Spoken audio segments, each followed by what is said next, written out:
All right, moving over to the featherweight division now. We got Marwan Rahiki coming in at minus 265, going up against Harry Hardwick, who comes in at plus 225. Now, Rahiki was about minus 220 when I studied this matchup late last week, and now he finds himself at minus 265, as a lot of people believe he is a foregone conclusion to win this fight. But let's talk about him real quick. He was definitely involved in one of the best fights in this past season's Dana White Contender Series performance, where he went up against Ananias Malumba. That was a fight where he got hurt in the first round very badly. He recovered, got hurt again halfway through the round, recovered again, and then eventually put his foot on the gas in round 2 when he realized his opponent was slowing down, and he was able to get the finish there with a barrage of shots. Started off with a nasty knee, followed up with big combinations after that, and the referee eventually stepped in. He's a very calm, composed, and disciplined fighter, and it's hard to blame him for having that type of style, considering he trains alongside a killer like Killen Salkild. He's very solid, and he's pretty much had a fast track in the MMA game. He made his first amateur fight back in April of 2023, and then 3 months short of 3 years since that, he's making his UFC debut. He's finished all 6 of his pro opponents and even captured a few Australian titles as well.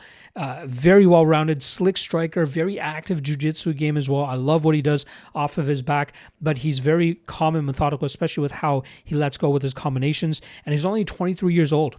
The sky is the limit for this kid. I'm really excited to see how he flourishes in the UFC and how the UFC looks to match him up moving forward. Now, he's going up against Harry Hardwick, who got his UFC call on short notice last time around as he went up against Cowie Fernandez.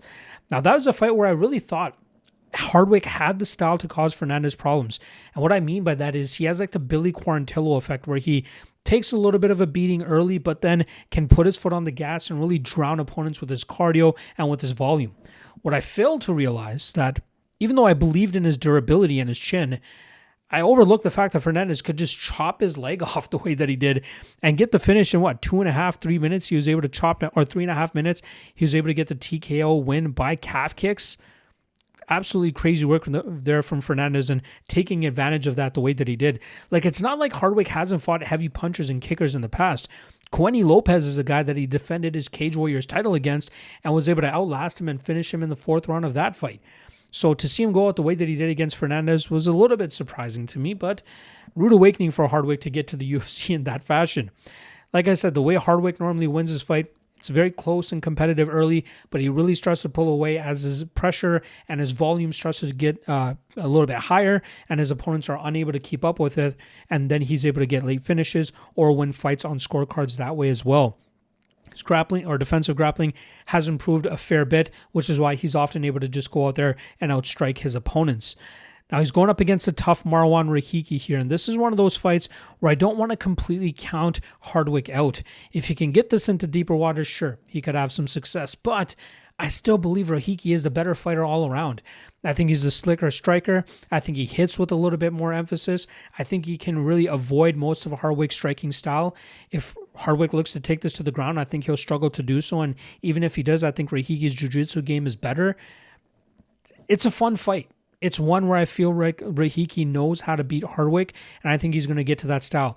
I wonder if he's going to try to utilize the same approach that Fernandez did, and I'd like to see if Hardwick has figured out how to become more defensively responsible with his leg-kicking defense. But I think Rahiki wins. I think he wins inside the distance, but I don't want to count out Hardwick that much. Not saying I'm trying to look for a way to play Hardwick. I would not. I think Rahiki wins this fight, but at a certain point, we have to take odds into consideration, and I wonder, is Rahiki 75% worthy of winning this fight? I think so. So we'll see where this line goes throughout fight week. We did see some action come in on Rahiki to push him from 220 to 265, but I want to see where it really starts to settle out closer to fight time. But I'm going to go Rahiki, and I think he wins inside the distance.